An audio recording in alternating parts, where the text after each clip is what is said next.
engineering, mathematics, and say that it's a life cycle of its own.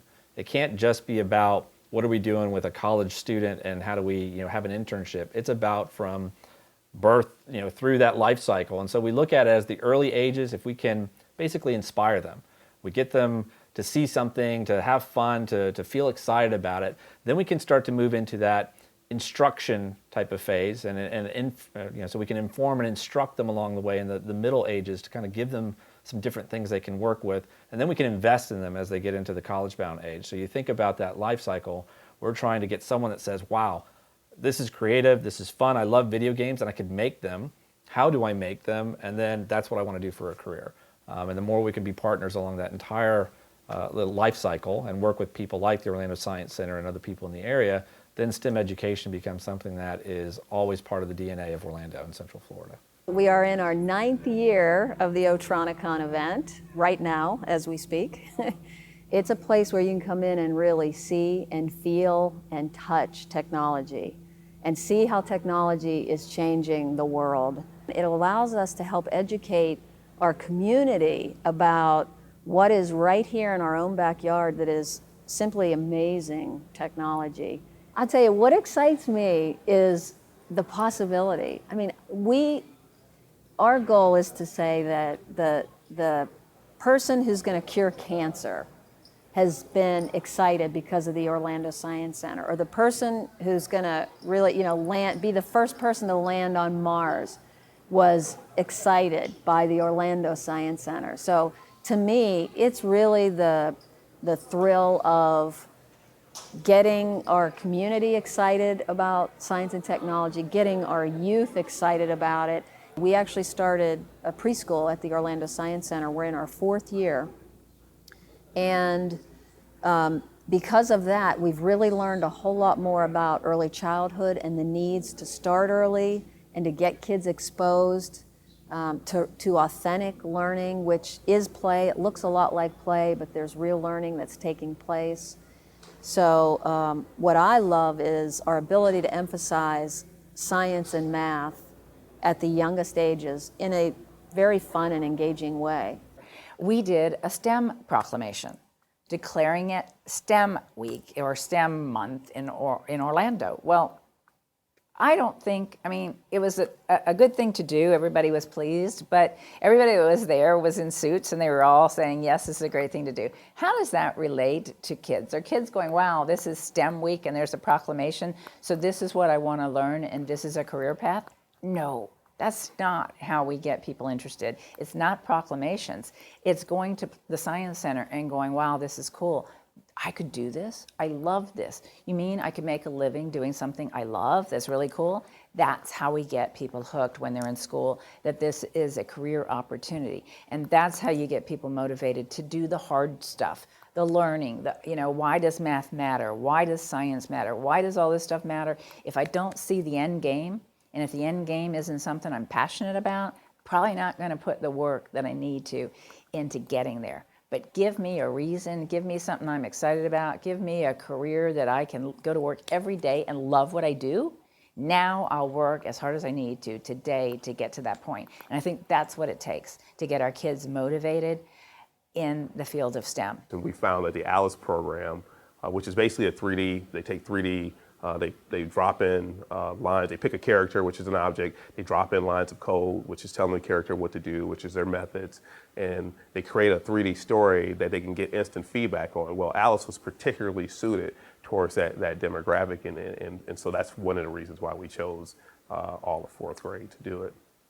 We started the program in August, and we usually kick off with bringing some of the community people in and talking to them and getting them all riled up. And then from there, what we ended up doing is going through the tutorial session, just getting familiar, acclimated to the program, and then once that's over with, having them build a story of their own, right? So this is what it's about, taking a story that's here, that they create in their mind, translate it on paper, and then take that paper and put it into the computer by the act of them actually going in and programming that story, right? And then going through and modifying that story. My hope is that at least one child has an experience in here which will excite them enough to continue to pursue technology as a career field. They see these animated films, and you know, so previously it was an experience of just as an audience member and just seeing how it's done and like, wow, this is amazing, right? And they just enjoy the film, and now they have an opportunity to duplicate that and replicate that through their own work, and that's very, very exciting to them. One of the things that we found is that a lot of these children, it also helps them with their reading skills and comprehension. So I have a natural passion for, you know, disadvantaged children. So many of the children out of this community come from the Perrymore district. And there's a significantly large homeless population, and most of the kids here are on free or reduced lunch. So you have those challenges from that you have to deal with in a classroom setting, that you have to just manage yourself through, right? But it's amazing that when they pick up the ALICE program, that, you know, their socioeconomic background, their situation, whether they're homeless, however unstable it is, they come and they work with that ALICE program, and all that stuff goes away.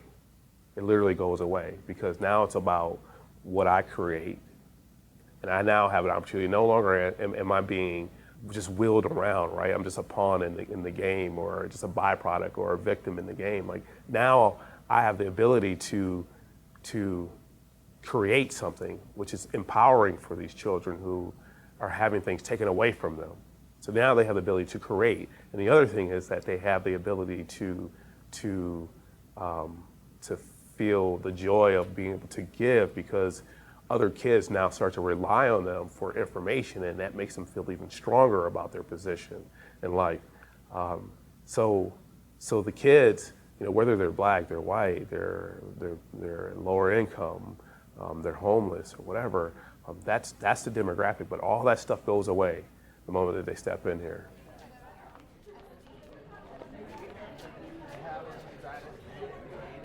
Well, the inspiration for this was, of course, my mother. My mother, I grew up here in Orlando, and she was a teacher at Memorial Junior High School. And one of the things she was involved in was the former library, and she was on the building committee. And they were in the process of designing an addition to the old library. She just had a passion for books and learning and teaching and serving others. And so I wanted to do something in her name. And I immediately thought of this library. I walked in one afternoon and I saw the receptionist, and I just said, I'd like to see the person in charge. Well, do you have an appointment? No. Well, why don't you come back when you have an appointment? I said, oh, okay, I'll do that. I just want to talk to him or her about a gift that I'd like to make to the library. And she said, a gift? Oh, well, wait just a minute. I think maybe I can get her to come down. And that's Mary Ann Odell. And I said, I'd like to do something here. And she said, well, I think we've got something that's perfect from what I think of your mother, what you've told me. We're going to create a center for technology, innovation, and creativity. And I said, that's going to fit her to a T. Sold. Let's work out the numbers. And voila, here it is, opening today. And I think what this will do, this will speak to libraries in America, that look, you all better, up your offerings to this modern day age and bring technology into the library instead of checking out books. When I grew up here, it was 4,100 people in Orlando, quiet little town, and well, here comes Disney, and here comes Cape Canaveral, and all of a sudden, Orlando, well, that's kind of a technology center. And who would have thought that, when I was in high school here? So I think the library will kind of do the same thing. It will give Orlando another jump in, that's a city with technology and innovation. And it will grow. There'll be many more innovations that will be here years down the road.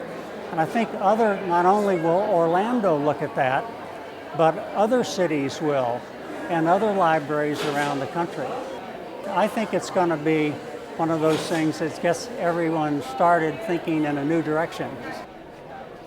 FIA is a graduate level program. It's a limited access program, so it's portfolio reviewed. And we've grown from about 12 we grew from 12 in our first class to over 60 in our current classes, and we're expanding a little bit into a future into more film and animation and cinematics and stuff. So we expect to grow probably to, probably hover between 60 and 100. Yeah, located here, we have the East Coast's largest motion capture studio, where we now are providing services out of that studio for many of the larger simulation and game studios in the area. And that allows our students to work with those companies. It allows us to stay current with what's going on, and it allows our students an opportunity to do their own projects while they're here. When I first arrived, we had basically 2 certificate programs, about 250 students and 23,000 square feet. And since then, we have over 40 programs, over 17,000 students, over 42,000 grads. Our facilities have grown to over 110 studios and over 60 classrooms, 880,000 square feet. But the beauty of all that is that even though we've grown and we've taken those leaps and bounds, it still feels like a startup. Every day that I get to come to work, I feel like it's day one. Every year when we do the Hall of Fame, it's probably the most emotional time of the year. Just seeing some of our grads that go out and they're in LA and they're in New York and they're working on just about every major project you can think of. We dominate 50% of the Grammy nominations. If you look and actually count how many projects are nominated, I'm sure we have over 50% of our graduates that have worked on those albums. And some of them, many of that get nominated for their own Grammys. The same thing you could say for the Oscars and the Emmys and games. You can't, go look at a film that has any kind of CG and not find a Full Sail graduate on it. And that is incredibly rewarding. To us, they are the rock stars. Even though they're behind the scenes, they are the rock stars. So the Hall of Fame really facilitates and brings that forward to their families and friends where, they may not be, Tom Cruise, but here they are, they're incredibly responsible for one of the most important parts of the film, which is how it makes you feel and how you see and visually and, and sound and all the other things that we train, in for that industry. Yeah, talent is key. Great people make great games. And we look at the full gamut of different disciplines. So software engineers that specialize in artificial intelligence, physics, rendering, all types of things along those lines, online. Artists, and that's not just artists in the traditional sense, but 3D artists, technical artists, CG supervisors, art directors, animators, the full gamut there. And then designers that understand how to make compelling, entertaining, fun experiences and design that. And then they're all supported by what you would expect something along the lines of a Hollywood blockbuster would have. You've got everything from your marketing, your video editors, your audio engineers, QA testers, script writers, concept artists. It's a full production to make a video game. There's something like 160 firms locally that are their products are based on laser technologies. So, if you just kind of think about how the university has contributed that goes back to our institute, our Center for Research and Education in Optics and Lasers. And again, you align the programs, your big investments in research against what the regional economy needs, you get good results. There are about 10 or 11,000 jobs over in the park. I think the average salary there is 65, 67,000. It may be higher than that now. And our faculty members and students get tremendous opportunities to work with people not just in the defense, the armed services, but of course in all the contracting companies that are there, some of which they form. But presuming that we can continue to develop a pool of really able high-tech graduates at all 3 levels, the baccalaureate, master's, and doctoral level, I'm kind of a believer in the supply side, at least with regard to talent. Talent wins. And if you're known as an area that has really aggressive and talented people, I think you can sell employers on growing industry that's here, bringing new opportunities in, and a good mix of that's a pretty good formula for a successful high-tech economy. I think we'll get there. The other thing